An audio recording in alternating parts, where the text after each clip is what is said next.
Hello बच्चों, देखिए हम ये हमारा सेकंड चैप्टर है। इसको हम एक बार पढ़ चुके हैं। आज हम इसका रिवीजन करेंगे। इसका नाम है हमारा अतिरिक्त कामना। यह एक कहानी है जिसे बालशरी रेड्डी ने लिखा है। इस कहानी में ये बताया गया है कि एक माँ है जो बहुत ही परिश्रमी और कर्तव्यनिष्ठ है।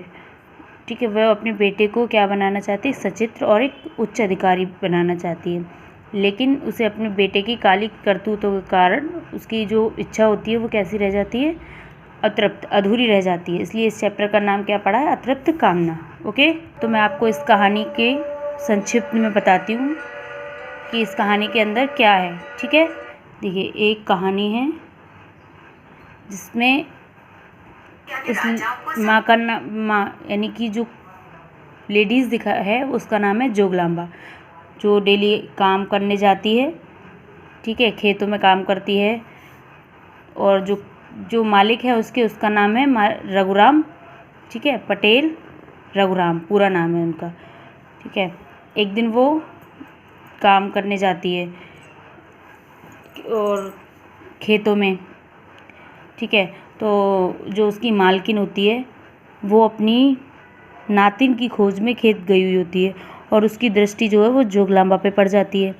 तो देखती है कि आज वो बहुत दुखी है ना। वो उससे पूछती है कि तुम्हारे बेटे का परीक्षा फल कैसा रहा? ठीक है, तो जोगलांबा होती है वो क्या होती है, उसकी आंखों में आंसू आ जाते हैं। वो कहती है कि अच्छा रहा। तो उसकी मालकिन बोलती है सब ठीक है ना? तो वो कहती है हाँ, लेकिन वो छुपाने की कोशिश तो करती है अपने दुख, पर छुपा नहीं पाती।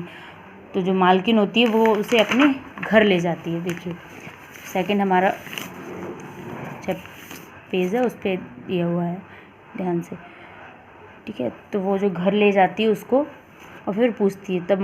तब जो अपनी मालकिन को जोगलांबा रो रो कर बताती, कहती कि माई, मैं आज उठकर मैंने देखा कि मेरे आराध नटराज की कांसे की मूर्ति जो थी वो गायब हो चुकी है, जो मुझे मेरी सास ने दी थी और मुझे बहुत ज़्यादा अपने प्राणों से प्रिय थी। मैं उसकी डेली पूजा करती थी। ठीक है, वह मेरे घर में अब नहीं है, तो यही मेरी चिंता का कारण है। वो जो मालकिन होती है वो कहती है, अरे पागल, क्या पता कि मूर्ति किसने चुराई? हो सकता है घर में से ही किसी ने ली हो। तो जो जोगलांबा होती है वो बोलती है कि नहीं मालकिन, ऐसा नहीं हो सकता, क्योंकि मेरा जो पति है वो उसकी पूजा करता है और मेरा बेटा पढ़ा लिखा है, तो वो चोरी नहीं कर सकता। ठीक है, तो उसकी जो मालकिन होती है वो उसे बहुत समझाती है और कहती है कि यह नहीं हो सकता कि आज के ज़माने में यह समझना मुश्किल है कि कौन चोर है और कौन साधु। किसके दिल में चोर बैठा हुआ है, कोई चोरी करेगा, यह किसी को पता नहीं होता। तो जो वो होती है जोगलांबा, वो फिर से कहती है कि मैम मालकिन, मेरा जो लड़का है वह चोरी नहीं कर सकता। वह तो उस मूर्ति का ही बेटा है और वह अपने बाप की चोरी करेगा। ठीक है, तो जो उसकी मालकिन होती है वो क्या कहती है कि अरे तुम कैसी पागल हो, आज के ज़माने में तो लोग अपने बाप की भी हत्या कर देते हैं, मूर्ति चोरी करना क्या बड़ी बात थोड़ी है। तो जो जोगलांबा होती है वो उसका दिल कांप जाता है। और एक दिन क्या होता है, अचानक एक दिन गांव की मूर्तियां जो होती हैं वो चोरी होना शुरू हो जाती हैं। ठीक है, चोरी हो रही होती है, तो जांच के सिलसिले में पुलिस क्या करती है, आती है। तो गांव में जो गांव होते हैं वहाँ पे एक चौपाल होती है पहले, तो वहाँ पे जो पटेल रघुराम था वो बैठा हुआ था। ठीक है, तो वो कहता है कि यहाँ मूर्ति चोरी करने वाला आज तक कोई पैदा नहीं हुआ है। हम मंदिरों के दरवाजे पे ताले तक नहीं लगाते, तो ऐसा कौन सा मूर्ख होगा जो भगवान की मूर्ति चोरी करेगा। पुलिस सुनती है और चली जाती है। तो फिर एक सप्ताह बाद पुलिस वापस आती है और ठीक, तो वहाँ पे जो रघुराम पटेल होते हैं वसूली के लिए क्या चौपाल पे बैठा होता है। 3 पुलिस वाले 3 बंदियों को लेकर आते हैं और सामने खड़ा कर देते हैं। उनमें एक रघुराम का बेटा होता है, दूसरा जोगलांबा का बेटा और तीसरा पुलिस का एक सिपाही। ठीक है,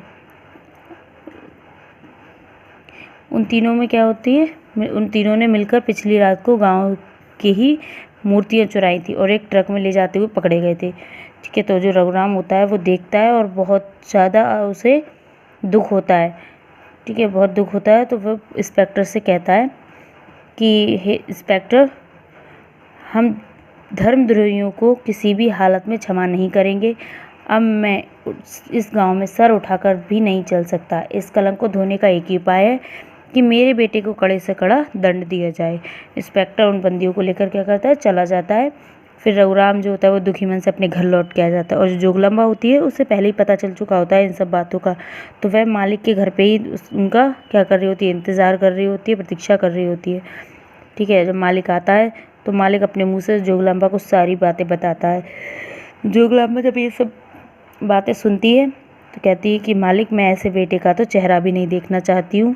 मैं अपने बेटे को चरित्रवान और उच्च अधिकारी बनाना चाहती थी, लेकिन वह सब मेरी क्या हुई, इच्छा अधूरी रह गई, या मेरी कामना अतृप्त रह गई। इस बात से मुझे बहुत दुख है। और वह फूट फूट कर रोने लगती है। ठीक है, इस पूरी स्टोरी से एक ही बात समझ आती है कि जो जोगलांबा थी वो क्या करती थी, बेटे को विश्वास था उसको कि वो चोरी नहीं करेगा, चोर नहीं बनेगा, एक उच्च अधिकारी बनेगा, लेकिन वैसा नहीं हुआ और वह क्या बना, एक चोर बना।